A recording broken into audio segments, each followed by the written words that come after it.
Welcome everybody to the N-Word for Nerd podcast. I would say I'm starting at 29 minutes and Jared's like, oh yeah. But anyway, welcome to the N-Word for Nerd podcast, everybody. We just finished our pre-production role, so be on the lookout for that. That'll probably be out sometime this week, so you guys can enjoy the shenanigans we talked about there. We talked about prostates, which is a thing that everybody in the internet's clamoring to talk about. We are men of certain ages. We need our prostates examined. Baby. We talked about how movies make pedophilia a thing, but not a thing, but really a thing.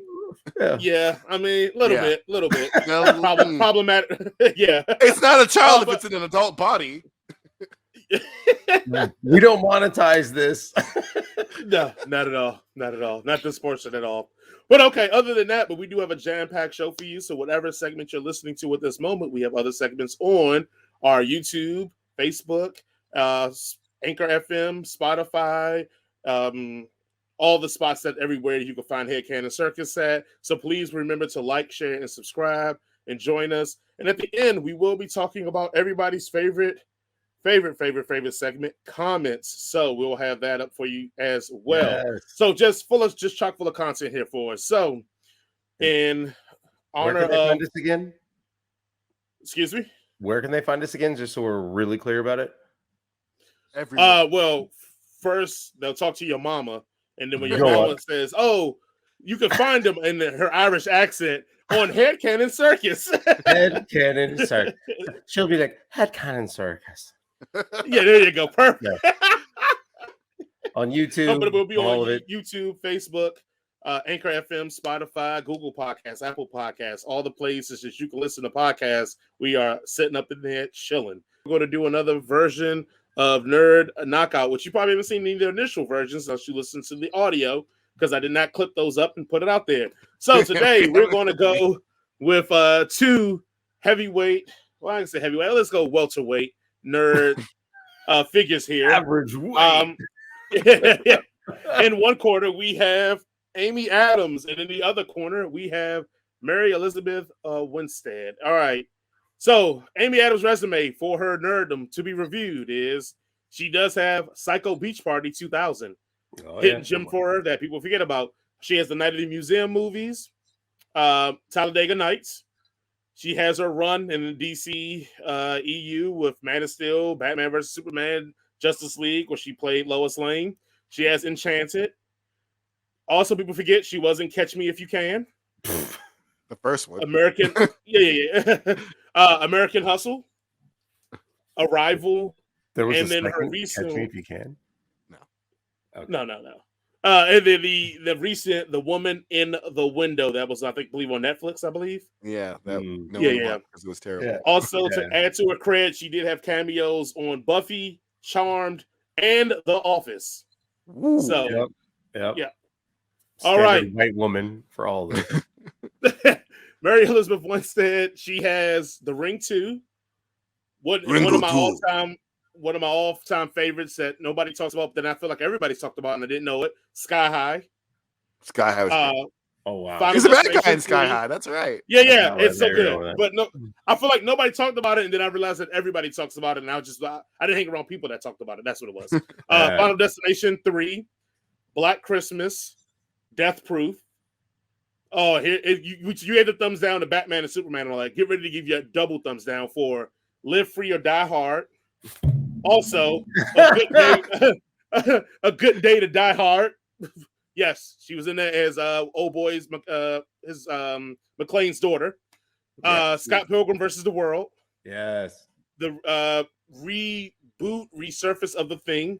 However you want to look at that one. Yep. Or prequel. I think it's also considered a prequel. They did that movie so dirty.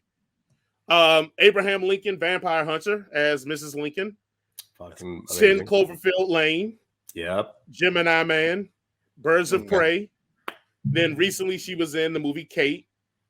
And then she has cameos on Fargo and The Return, which I don't think people remember The Return. That fuck TV you show. On cameos in Fargo. She was a big part of that season. I mean, she wasn't a main list. That's why when I go cameos. Bullshit, she was. Okay, all right, Jared. We can.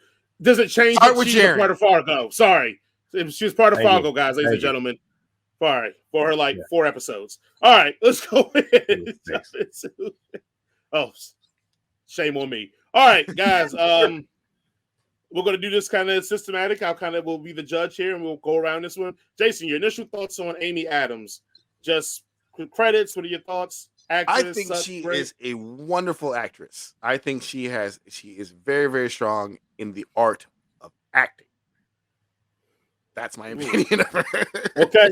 I've got to put what was it? Big Eyes. I've got to put Big Eyes in that list, which I don't think anybody in this maybe even saw, but whatever. I think she also picks roles or is cast in roles where a paper bag could be in that role. Right. That's what I think of Jared, Amy. Your thoughts on Amy Adams? Trash.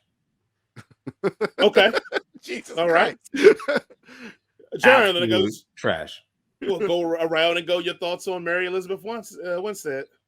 National treasure.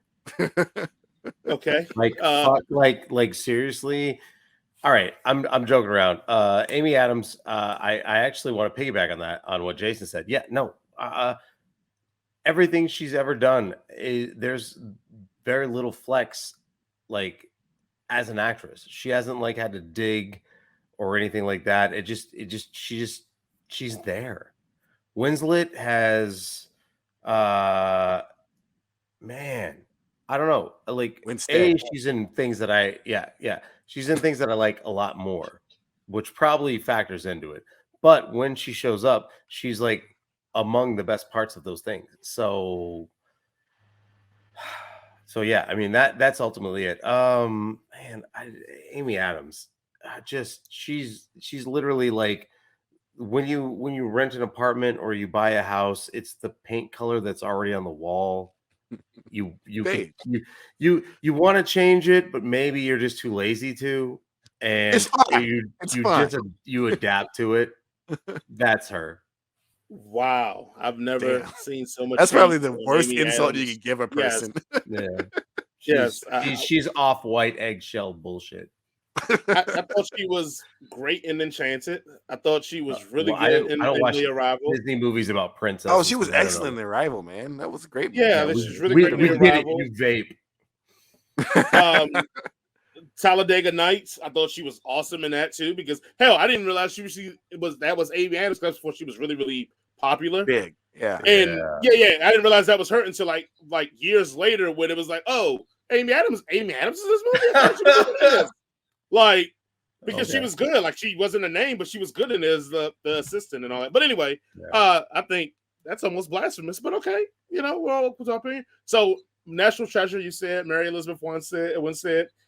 Any more you want to elaborate on that? It's just she's great in everything, and she adds to everything she's in. And I wouldn't say she's great in everything, but everything that I've seen her in, she's killed it. I mean, you want to talk about Kate, great leading actress. You want to talk about Scott Pilgrim. I mean, she was the straight person. She was the thing that everybody else bounced off. She? So no, fair. Yeah, that's not what I meant, but yeah. Evil exes, not ex-boyfriends. I like what you did. Yeah. I'm bi-furious. But she was the window through which we saw this wacky world that we were introduced to. And 10 Cloverfield Lane really showed me the scope and spectrum of her acting ability. 10 Cloverfield Lane is where I kind of got on the bandwagon with her. And I was like, okay, yes, I see what you're capable of and I want more of it. And so when Kate came out, I kind of ran to it and I was like, yes, show me that. And she didn't disappoint. So Amy Adams disappoints on the regular for me. She has not. All right, go ahead, Jason. So I definitely think Amy Adams is a much better actor than Mary Winstead. Hear me out, Jaron. I'm listening. But Mary Winstead, she takes better parts that challenge her more. I like her movies more than I like Amy Adams' movies, basically. So where is it? All right, so then where is your I just think as in the craft itself, I would say Amy Adams is a better. Give us an example. Craft.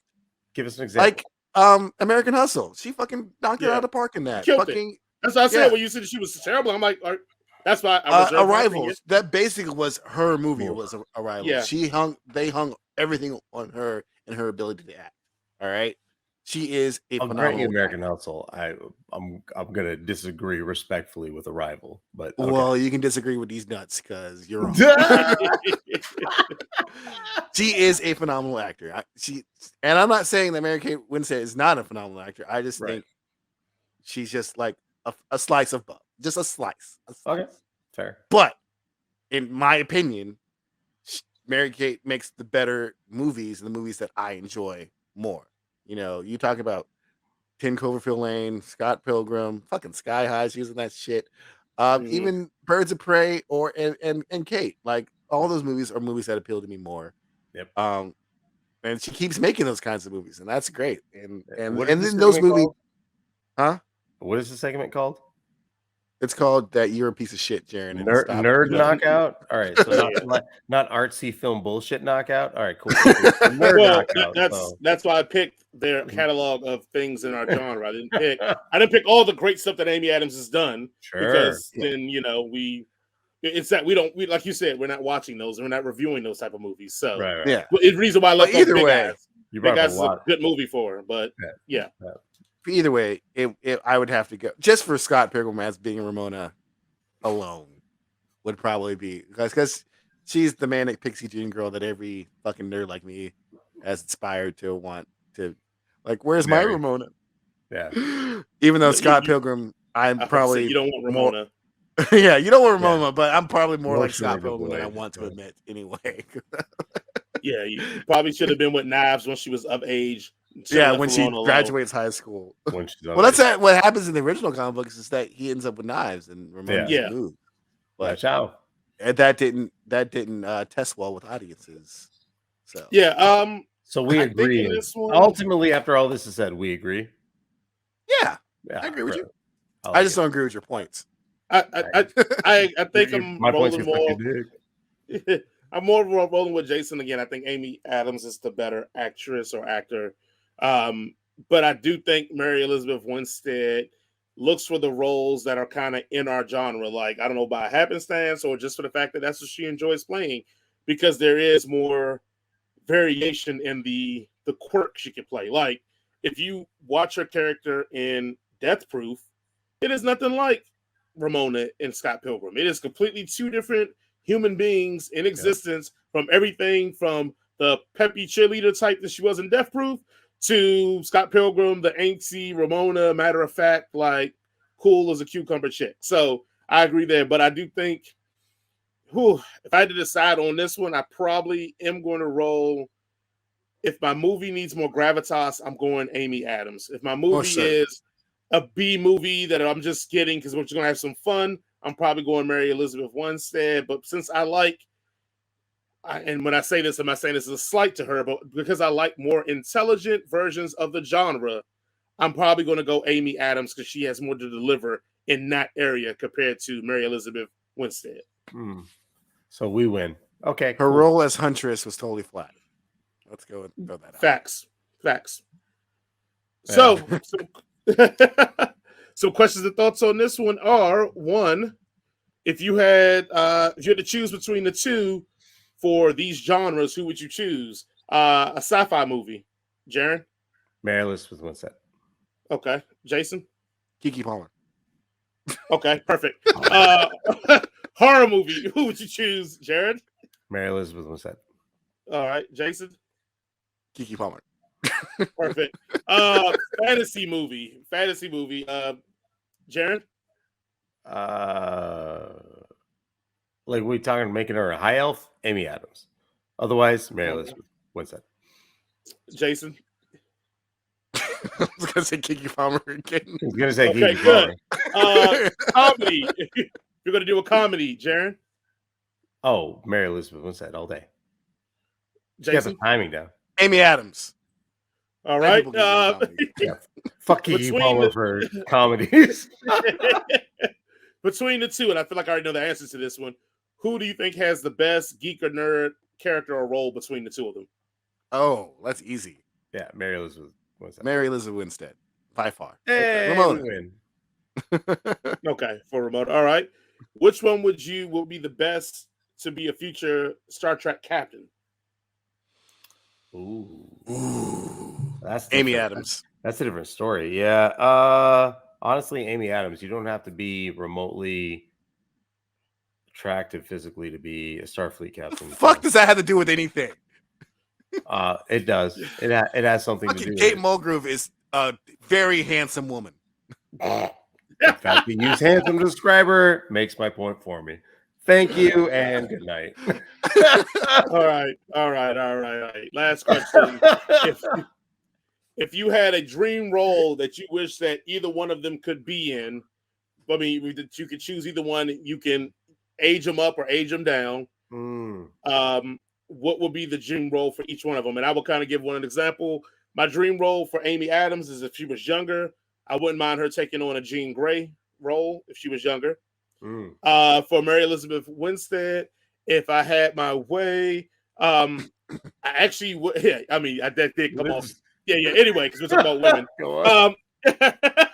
Yeah, if I had my way, it'd be Debbie Does Dallas, right? Yes. Very different questions. Yeah. Right. You know what I'm saying? Sorry. All right. All right. Let's get back focused on the task at hand. Right. I'm here. I don't know where you're at. Okay. I'm trying to. I'm getting there. All right. Yes. If I was going to do Mary Elizabeth Winstead, I would not mind her being cast as like the next heroine to take over the Ripley role in the Aliens franchise if they actually did it right.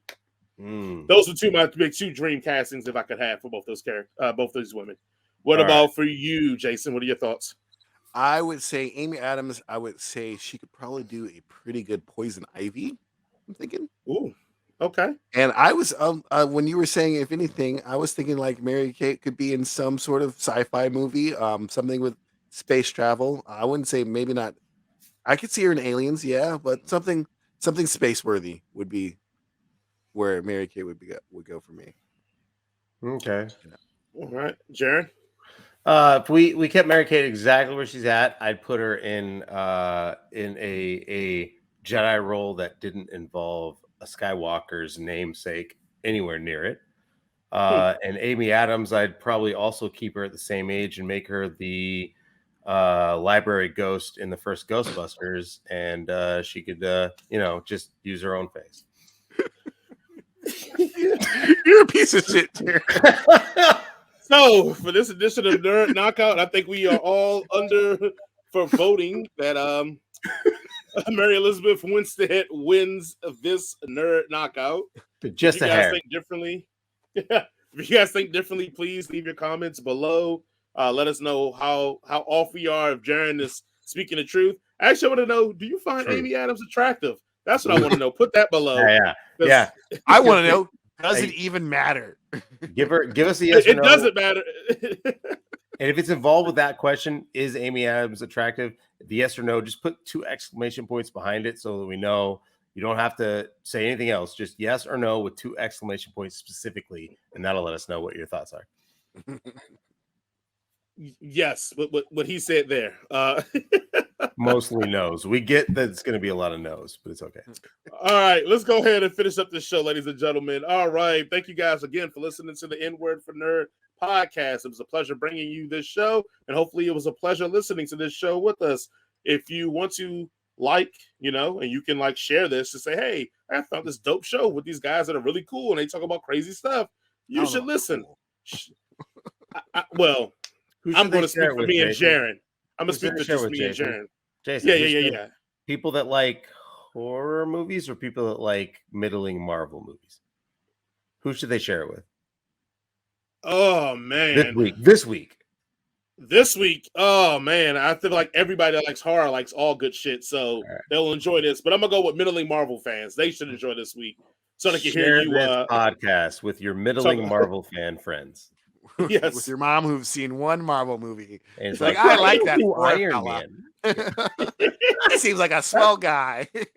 Robert Downey Jr. is a doll. Yes, and then remember when he used to do drugs in the bathroom. He had a lot of sex with prostitutes in the 80s. Yeah, so much sex with the prostitutes. He might be your dad, actually.